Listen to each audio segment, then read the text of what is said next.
Hello guys, this is going to be a video that I'm making exclusively for someone that's dealing with right knee pain, mostly directly under the knee. We're dealing with a little bit of arthritis, and the main issue is actually coming from some anterior hip tightness and then some balance dysfunction on the right hip. So we're gonna, this is the part one of the rehab for this. So we're gonna work on some mobilization and compression of muscle tissue, and then we're gonna start to work on a little bit of those, restoring some of those balance issues, because that's really the main source.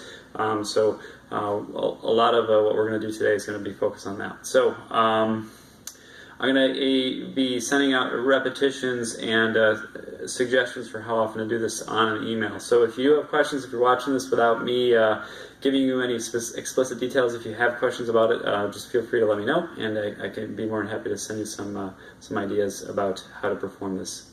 So let me just get going with the exercises. So first things we're going to go over are ball compressions. So if you can get a lacrosse ball, that'd be ideal for these. We're going to go over 3. First one's going to be specifically for the quads. So what we're going to do is we're going to focus at the attachment of the quads. So you can really vary this, starting from the inside and kind of working your way out. You want to do multiple different areas of this. So what we're going to do for this, we're going to get down onto the floor, stomach down. We're going to find an area to start with here, right above that kneecap. And then what we're going to do is, as we drag the ball up towards our waist, we're going to be bending our knee as we come back up. I'm trying to maintain that compression constant throughout the entire movement. So as I'm moving my body upwards, I'm also flexing my knee. All right. Now we're going to work our way up. And we're going to be working on the glute med. So you're going to get onto the side of the hip, just a little bit in front of that bony part, if you could find that. So if I could show you here, it's going to be somewhere around here. So there's going to be a ridge you can find up top. A lot of people call it the hip bone. So you're going to go down from that.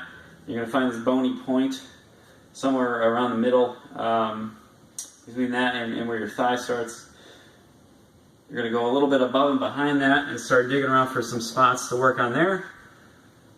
And so once you find one, see I'm laying on my side, what I'm going to do is drag that affected leg upwards and then back down as I maintain that compression.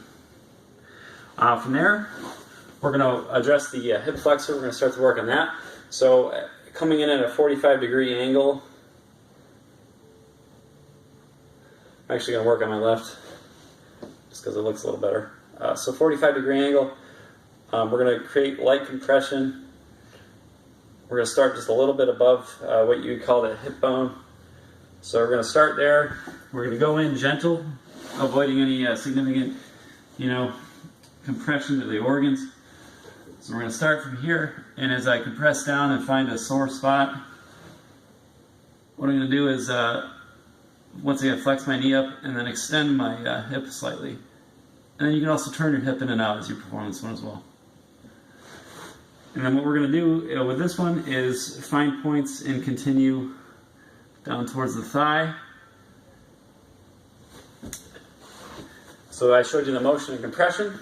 So the areas you can work on are anywhere from here all the way down to just the front of the thigh there. Next, what we're going to do is just a couple of mobilities. A simple hamstring dynamic stretch. So laying on your back, you're going to bring your knee up passively.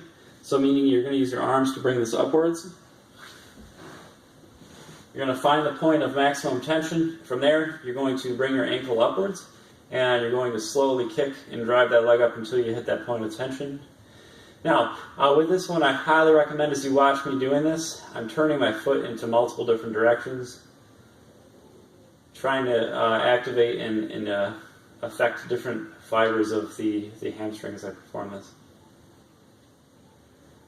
Okay, and then the next one is simply going to be a towel compression mobility. So bringing a towel or a pad into the gym or performing this at home, and you're going to put it directly under your kneecap. And this one really doesn't feel like a whole heck of a lot, but what you're going to do with it is simply just try to compress that towel down into the floor by activating the quads and holding there for approximately 5 seconds with the repetitions. Okay. Now from there, we're going to begin to work on some of that stability. So these are going to be, once again, beginner things. These are things we're going to work on for approximately 1 to 2 weeks, depending on the severity, and then slowly working into some more advanced movements. So we're going to just start with some very, a little bit easier stuff. So what we're going to do to begin with is just some one-legged bridges with a external rotation preference. So what I'm going to do is get into a bridge position with a single leg flat. So I'm affecting the right the most. So what I'm going to do from here, let me get up a little bit more so you can see on the video. What I'm do from here is I'm going to rotate my foot outwards, and I'm going to do a partial glute engagement. And what I actually suggest is you do this.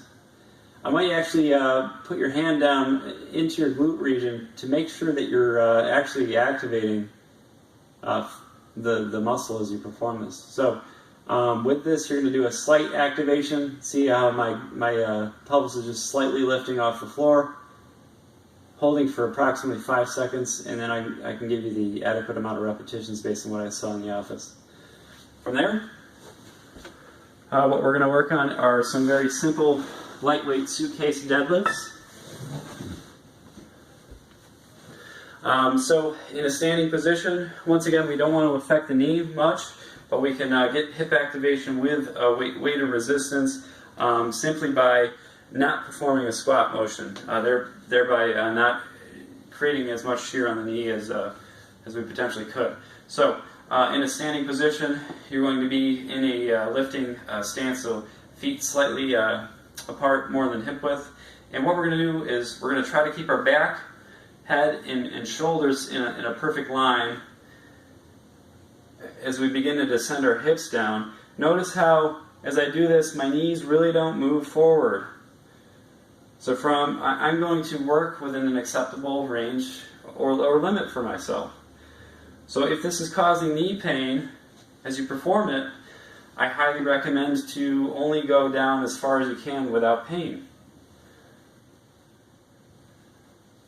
So you're going to do slow repetitions of these. Notice how the weight stays in line as I go down my body, and you're going to just try to get down as far as possible. Because it's a right knee issue, if you only have time for it, you can perform it only holding on the left side. But just to give you another front view here of what I'm doing, trying to keep my body straight, non-torqued. I'd probably start with a 20-pound just to make sure this is easy. If it's too easy, you can obviously switch weights. But I want to do this slow and controlled. I'm going to try to keep my body upright and trying to keep my hips in line, making sure my knees aren't bending in or bending way out as I perform it. Out isn't as more significant as if you start to get torque inwards. So you want to make sure that your knees are staying straight as you perform these. Last one for this series is going to be just a simple regression.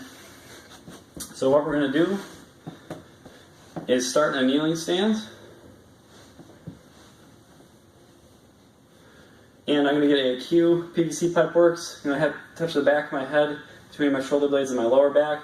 I'm going to get into a kneeling stance, so my knees, hips, and my ears are all in line with each other. And what I'm going to do is I'm going to bend forward, using my hips to hinge, not taking off any of those 3 points, and then bursting back up by engaging the glutes. So you might find that you can only get so far until you start to create a bend on the PVC pipe, or you notice that your middle back stops touching. If either one of those two things happen, I want you to just reevaluate what you're doing. Maybe tighten your core up a little, or maybe focus more on that drive of the glutes backwards. So once again, here, and then coming forward. So I'll, once again, prescribe repetitions and sets for these on an email. If you have questions, let me know.